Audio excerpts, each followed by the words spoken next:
welcome back to my channel. My name is Susan and today we are making sweet cherries in their own syrup. We're going to start by removing the stems and washing the cherries in a vinegar and water solution.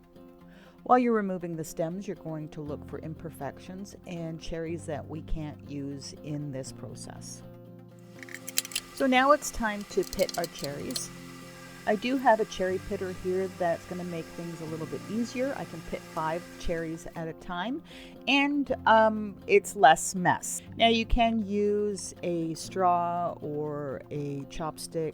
I mean, there's different variations of how you can pit a cherry, but I find this the easiest way. So as you can see, I'm putting 5 cherries in at a time. I'm going to press them down and the pits are going to come in the bottom of this cherry pitter. The top is easy to remove and I can remove the pits that way and then just keep going. I'm going to go ahead and pit all my cherries and then we'll start the next process. So now that we have all our cherries pitted, it's time to put them in jars. Now I'm putting enough cherries in to fill up 3 large jars.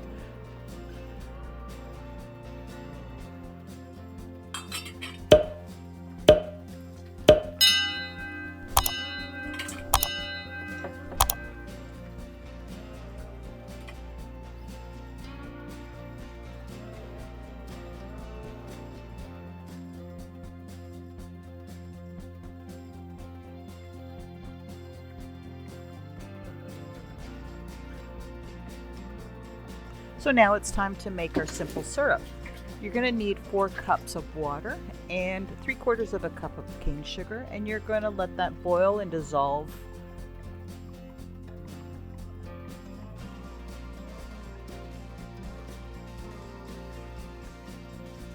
So now it's time to add our simple syrup to our jars, and you're going to fill it up to 1/8 of an inch from the top.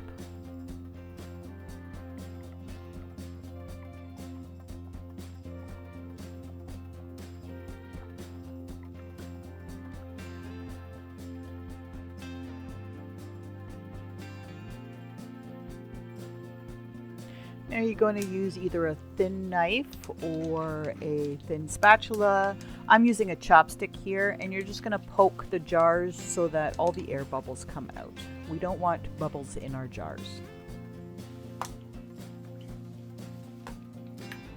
Now if you need to fill up your jars with more simple syrup, now's the time to do it before we put our lids on.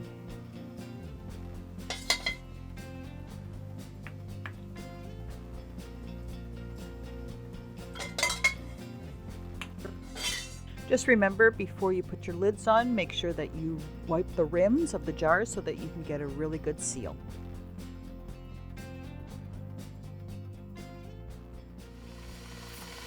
So now you're going to add your jars to your pot and put them in a water bath. You're going to add enough water so that all the jars are covered, and you're going to put the lid on and boil them for 25 minutes.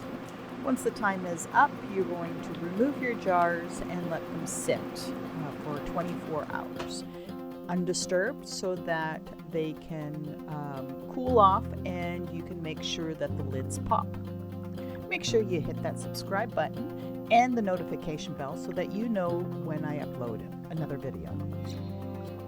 So if you enjoyed this how-to video, check out those ones there, and we'll see you next time. Bye-bye for now.